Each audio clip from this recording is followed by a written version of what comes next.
bear with me a bit. But first of all, I'd like to say congratulations to CARI-ON the launch of this very important and timely organization.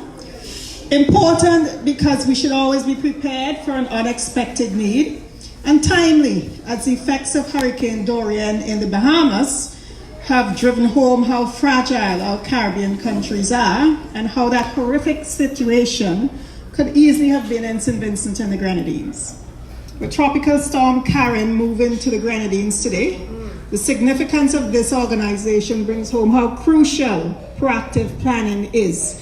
And I'd like to say right now, it's at 2 o'clock, it was 85 miles northwest of St. Vincent. So bearing a little more north, so we might be spared again.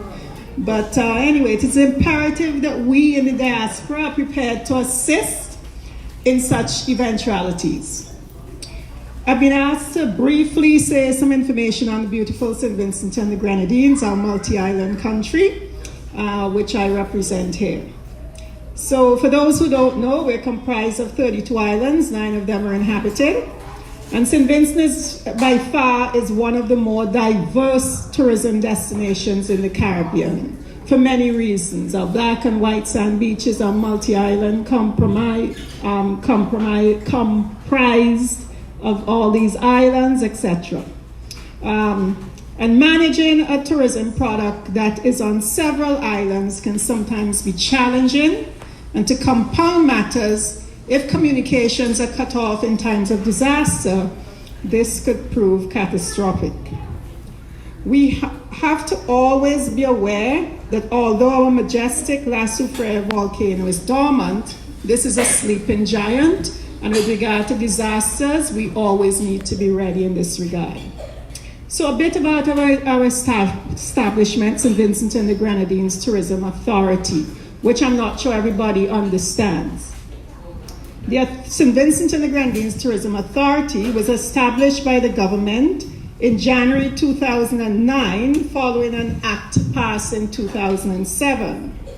The authority's mandate is the development of tourism by implementing suitable marketing strategies and adequate air and passenger transport services to the destination.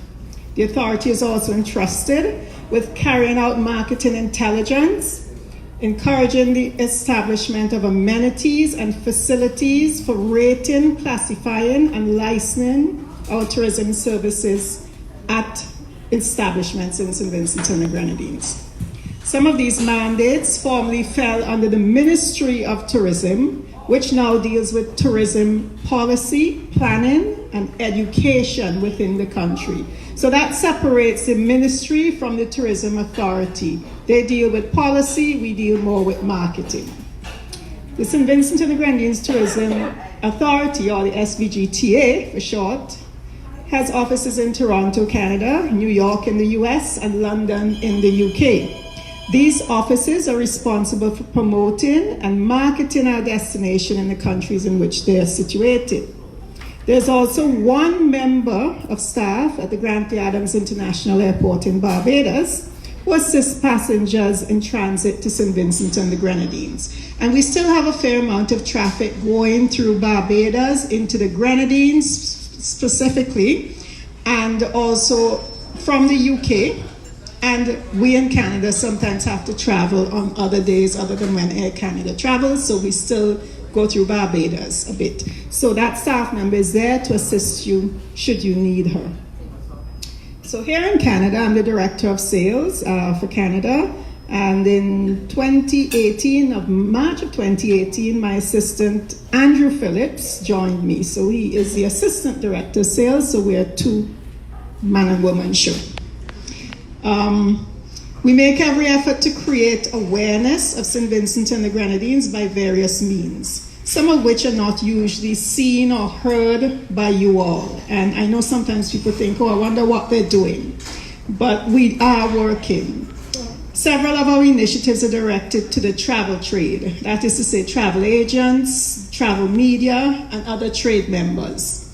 It is imperative that travel agents learn somewhat about our destination, something about it, or enough about it to sell it. So these are important initiatives on our part. These professionals are people who the average tourist would go to and say, I would like to go to someplace new. So they need to be equipped with all the information on selling St. Vincent and the Grenadines. So we do a lot of that. We do it online, we do webinars, we go into the agencies, we do training in there. I do sales calls all across Ontario. I sit down with agents, answer their questions, tell them, where best to stay for which client has a particular need, that sort of thing. So that when a client comes to them and said, oh, I want to go someplace where there are no children, where it's right on the beach, or it's on a hillside, or, we want to go for 3 months or whatever, they're really equipped to sell what we have to offer. We visit travel agents then at their place of business. And as I said, both online, we do webinars, and we host familiarization trips to St. Vincent and the Grenadines. So at least twice or 3 times a year, we take travel agents down. We land in St. Vincent, we stay in St. Vincent, we see the sites, the hotels, and we head down the Grenadines and start island hopping all the way down to Petit St. Vincent, which is the furthest island. So as you can see, selling St. Vincent and the Grenadines is a kind of complicated and expensive venture, because if you go to Grenada, you're landed in Grenada, maybe you have to go to Carriacou and PM, Petit Martinique, but with St. Vincent, we have 9 islands for them to see. So it becomes a little challenging when trying to sell the destination. So as I said, this sort of selling is important to the agents. There are also a host of other initiatives which we embark on, including working closely with Air Canada and Air Canada Vacations to ensure that our destination is promoted to the consumer and their trade database. So these are a lot of things that we don't see, where they send out information to their consumers, and if you signed up with them, you will get the information, and to their travel agents, they'll get specific specials and so on that are being offered in hotels. And we do have a few properties offered with Air Canada Vacations, so there are packages available online. If you like to go down, you like to stay at Mariners Hotel or Young Island Resort or Beckway Beach Hotel, there are packages there that are offered on Air Canada Vacations. So you'll have your flight, your transfers, and your air all packaged together. So these are some of the things that we've been working hard on and trying to get the hotels in that frame of mind of working with our tour operators. With regards to training and licensing of our tourism partners in St. Vincent and the Grenadines, the Quality Assurance Department is responsible for registration, inspection, and issuing of license to the accommodation sector, taxi drivers, short-term vehicle rentals, tour operators, and tour guides. So when you go to St. Vincent and the Grenadines, a lot of the people you encounter, the taxi drivers and so on, have been registered with the Tourism Authority. They have been trained, and they should be carrying a tourism-approved certification. It's in the little book here, in the Do 32. You see the little sign there, and you can look at it after. We encourage you to use these operators that have been trained. And just look for that sign. It will be stuck on the window of the taxi driver, etc., the car, and so on. For hotels, following registration with the authority and passing the detailed inspection, they are issued licenses and are then approved by the SVGTA. So we only promote the hotels that have been inspected by us. That is to say, there's some basic things that hotels have to have. They must have like hot water, hot and cold water, all sorts of different things that they have to go through to be on our list of approved. So sometimes somebody will come to me and say, oh, should I stay, can I go and stay at X hotel? And I'll say, well, they're not tourism approved. That is to say, we haven't been in there and inspected every single thing to see. And this is done annually.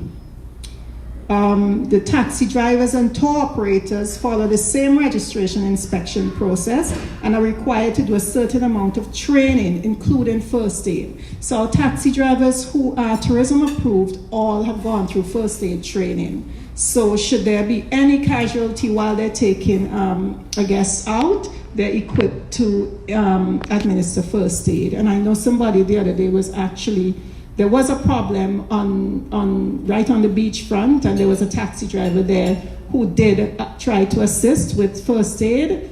The person did die, but at least, you know, she was really elated. It was a woman. She was really elated that she was able to offer some assistance in that regard. And we are encouraging hotels to get their staff or certain members of their staff have first aid training. The St. Vincent Authority also promotes hotels, taxi drivers, and tour operators who are SVG tourism approved, which is what I said. This ensures that certain standards and basic requirements are in place. I have to let you know that St. Vincent and the Grenadines is a pioneer in the Caribbean in this regard, and people often come to us to get information on how they should do it in their country because we have gone through all these trainings. The rating of the hotels also is something that we are doing currently, and we are also a pioneer in this regard because not many islands in the Caribbean have officially rated the hotels. You can go to a hotel and you'll see, oh, they're 3-star, 4-star, but they have given themselves that rating. So that's something else we're in the process of doing right now. Additionally, St. Vincent and the Grenadines Tourism Authority, in association with NEMO, the fire services and other key services, require that hotels register their emergency and hurricane disaster plans with us. So they are given a template, they're supposed to fill out all the information, it's brought back, it is gone through the fire ones with police and the fire services, the hurricane plans with NEMO and a host of relevant authorities to make sure that these hurricane and disaster plans are in place. And I'm saying that today to say that just in case you wonder, we do have those things in place. There are people who are in charge of doing certain things in any eventuality. So these are reviewed and submitted by the relevant authorities, and changes are made and sent back and so forth to make sure that everything is in order. And all these things are done annually. When you visit a hotel in St. Vincent as an international visitor, and if you visit with your Canadian passport as opposed to your Vincentian passport, don't be alarmed if they ask you to take a photocopy of your passport. It is something that is necessary. Should there be any disaster or death of an international guest, whether it's one of you using your Canadian passport or what we call an official tourist who wasn't born in St. Vincent, we need to be able to contact the relevant embassy closest to St. Vincent and the Grenadines and inform them if there has been a death or anything. So that's something that we have to do. So if you are asked, don't start complaining on Facebook for me, please. So in closing, I hope I've given you a little insight into the operation of the Tourism Authority and the measures that we have put in place to ensure that St. Vincent and the Grenadines moves forward into the bigger tourism market, prepared to offer a quality product to our visitors. I hope I've also alerted you to the fact that from a tourism standpoint, we've implemented systems for tourism accommodation and tourism operators that ensure that any emergency is dealt with in the right way. So thank you again and congratulations to CARI-ON. Expect support from us going forward. Thank you.